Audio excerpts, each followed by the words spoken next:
Hello classic golf enthusiasts. Today I'm going to be looking at a short-lived Scottish company called Lomond Golf. Here are the time checks if anybody wants to skip ahead, and without further ado let's get into reviewing the clubs. Let's start things off with the wood then. Only one wood, as you can see. It's a Wilson 4300 and the model is a Dynapower. I think this is a British made club at Wilson's Irvine factory near Glasgow. It's got a W in a laurel wreath, which seems to be a mark they used a lot with their UK made clubs.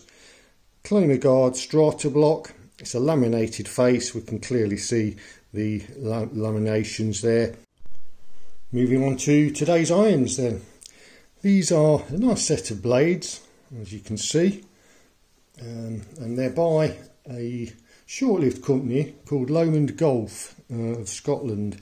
I'll talk more about Lomond Golf in the later part of this video. At the moment we'll just look at the clubs themselves here. So as we can see, we've got the Lomond Golf name on the bottom, Lomond Golf Scotland, club number. We've got a slight flange on the sole, not much weight on the not much weight distribution. It's pretty much a flat blade apart from that small flange. Silver blade, classic, and it also says by A.R. Taylor. I've tried to find out who A.R. Taylor is, but I've not been able to find any information about him at all, unfortunately. So if anybody does know anything about him, please do comment below. It'd be very much appreciated. So that's the 3-iron. We'll just have a look at the shaft on that, the shaft band. True temper dynamic, and it's a stiff flex. And the grip is an Avon chamois grip. As I've mentioned before in the past, these grips seem to survive very well. There's still quite a bit of grip on this one. It's not slippy at all. So yeah, I'm always happy when I get a set of clubs with these fitted. So that's the 3-iron. We also have here the 6, the 8 and the 9. Looking at the face of the club, the same as all of them. Nice, pretty wide area of grooves on these. Not a lot of plain metal. Simple black ferrule. So yeah, that's the 9-iron. And then we've also got here the pitching wedge, which follows very much the same pattern as the other clubs. And then finally the sand iron, which has got a nice thick sole, and it's a much bigger flange on the bottom. A decent amount of bounce on there. And you can see that I'm not sure. But yeah, nice, attractive looking set. I can't wait to try these out on the course and see how they perform. One thing to add before I move on to the putter, I normally measure the 5-iron length on clubs just to give me an idea how the set length is. And typically for the older sets they might come in at around about 37 inches, newer ones 37.5, 37 3/4. The 5-iron here, this is an early 80s set, came in at 38.25 inches. So I'm pretty sure that these were a custom built set. Longer than normal, probably 3/4 of an inch longer than normal, so I'll need to try and remember to grip down a little bit. I've not measured the lie angle. I'm sure that is set for the club length as well, but I'm sure I'll be able to adapt. Right, that concludes the irons then. And the putter that I'll be using today is one I've featured before. It's the Leatham Hot Blade. Got the name Leatham there, hot blade, and what does that say? Made in England. Nothing on the sole. It's a slight perimeter weighting on this one. Goes against my higher principles, shall we say? But it's a nice club to use, and it has this scoop so you can flick the ball up. Time now to talk a little about Lomond Golf. But who are or were they? The internet gives us the name of Lomond Golf, but they were only established in 2020 and are an apparel or clothing company. I trawled the net for quite a while, but found no reference to a club manufacturer called Lomond Golf. All I found are a few clubs on eBay and the like, which we'll look at later. And in old magazines, I found 2 entries in Golf World's annual equipment listings. The first in 1981, which lists the Silverblade Series 1 and the Silverblade Series 2. And the second in their 1982 listing, and that one only lists the Silverblade. Also mentioned the laminated woods and the persimmon wood in 1982. They're described as a custom builder. Lomond Golf do not appear in the 1983 listing, so whether they continued after that, I have my doubts. But if we look at the above entry in 1982's listing and above the name of Lomond Golf, we see John letters, and we get our first concrete clue as to how the company might have come about. If we look at the addresses and postcodes, we can see that they're very similar. And a look on Google Maps shows us that 15 Colquhoun Avenue is still there, and 115 Carnegie Road is only a stone's throw away, although the factory no longer appears to exist. 15 Colquhoun Avenue is still there. Such close proximity suggests a link, and indeed 3 people have told me that one of the Letters family set up Lomond Golf, and 2 of those have named Jimmy Letters as that man. I made this family tree for a previous video, and in it we can see that Jimmy Letters became the managing director of the John Letters Company after the name was reacquired from Dunlop in 1983. I'd suggest that a side business such as Lomond Golf was not something that Jimmy Letters would have had time for as the newly appointed managing director of John Letters, and it's likely that the company closed around about this time. Was Lomond Golf formed as a custom fitting service for club professionals? I guess we'll never know unless we can find more written evidence or speak to people that actually knew what was going on at the time. Well, not a lot of information I've been able to find, but it's the best I've got, and so we're going to have to leave Lomond Golf there. But before we do that, let's just have a quick look at the clubs that I've been able to find on eBay and the like. Starting with the Silverblade Series 1, and then the Silverblade Series 2, which has got a bit of a master model look to it. Then the Silverblade Classic International, and another one that I think says Silverblade International, although it's hard to tell from the picture. We've then got the featured clubs, Silverblade Classic by A.R. Taylor, and a putter, the Silverblade Mark III. Silverblade was obviously a big name for Lomond Golf.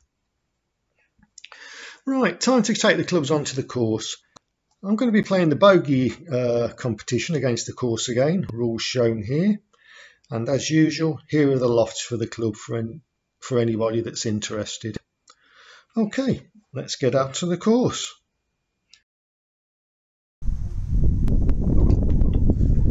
As you can hear, it's a windy day, so I've turned the sound right down for most of the recording. The wind was from behind and off the right, and as the fairways are running quite well, I hit a 4-iron here, which left me 132 to the front, and it was a back flag, so I hit an 8-iron. I hope you're all getting familiar with the new flag feature.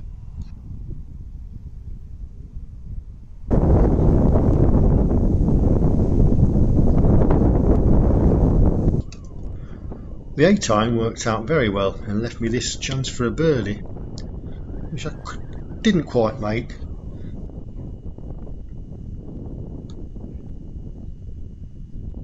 But finished it off for the par net birdie, which gave me the hole, 1 up. Right, well that's the first hole, successfully completed with a par net birdie for a 1 up in the match. I thought I'd take a little break here. I've just sheltered behind some bushes because it's very windy today. I'm not going to be able to do any on-course recording, I don't think. But I just wanted to show you the golf bag I've got today because it confirms a suspicion I've had for quite a while about the original use of rain hoods. So let me just show you that. Well, here's the bag and the clubs for today. I've got my British Car Auctions period umbrella. I've got the Lomond Golf by A.R. Taylor irons, looking very nice if I'm focusing on them correctly. There we go. And I've got the Wilson wood and the Leatham hot blade putter. But if we look at the bag, if I come around here, and you can see that it's got a sort of a liner. Now if I take all the clubs out, those down there and those there, you can see that this liner actually pulls out and it becomes what we would call a rain hood. But of course with this one, any rain is just going to go down inside this rim here and run inside the bag at various points. So as far as a rain hood goes, it's absolutely useless, which confirms my suspicion that the original intention for these was as a cover for the clubs when they're in transit, say on a train or something, and you didn't want the clubs to fall out. So this would be put over the top, zipped up, hey presto, all your clubs stay in the bag. On to the second hole. The wind was into and off the right. It was a front flag and my intention was to de-loft a 7-iron and play an easy swing. But as you can see, I overdid the de-lofting and moved a spadeful of earth. Bit of course maintenance there.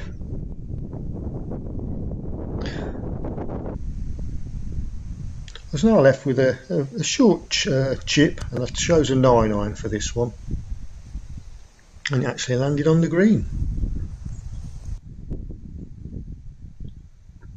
Long putt for a par.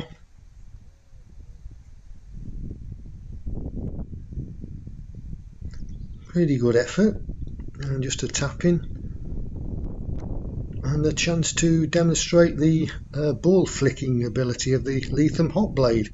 It's the little things. Demo with the back of the putter there, the ball flip. That was a half. The wind, as you can probably tell, is very strong. I think it's buffeting the camera around a lot, so I think I might just limit this to 6 holes and call it a day after that. Third hole then, wind into and off the right, and I hit a driver which faded off to the right and went about 180 yards.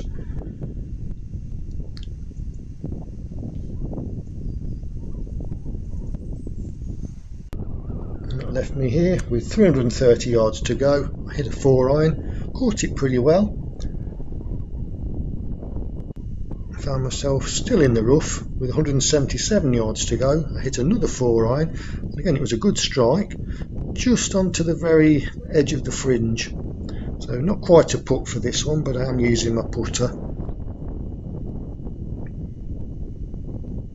And this was a dreadful putt in terms of length and line. It's a lot further away than it looks on this clip. So this one for the par. And that's a lost hole. Bogey, no shot, back to all square. On to the fourth. Wind off the left, helping a little bit. I had a good drive up the right hand side that went 230 yards into the rough, and found me here with 177 left. Again, a little bit of wind assistance, and I hit a 6-iron, hoping for some run from the firm fairway. And I certainly got that run. I ended up going right through the green. So here I am with a 7-iron, just trying for a little bump and run.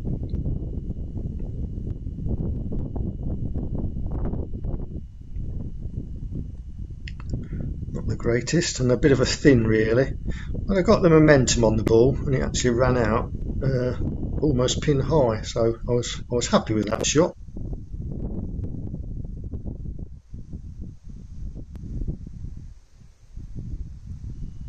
Left me this putt for the par, and I managed to make it. So that was a par net birdie, puts me back to 1 up. Fifth hole, wind now from behind and off the right. I hit driver, hit it well, and it went 248 yards. I'm very pleased with that one. Left me 105, wind behind, so I took a sand wedge. Hit this pretty well, but just pulled it left a little bit. You See the camera being blown about by the wind there.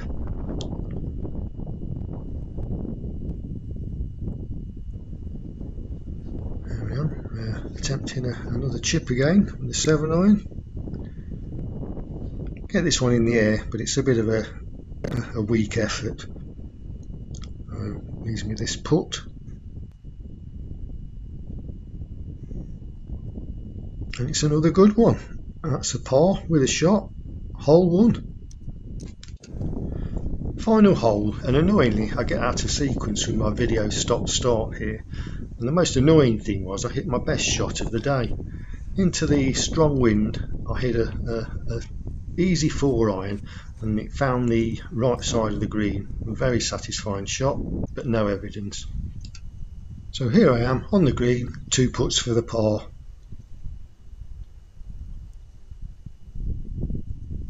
Reasonable first effort, perhaps slightly further past than I would have liked.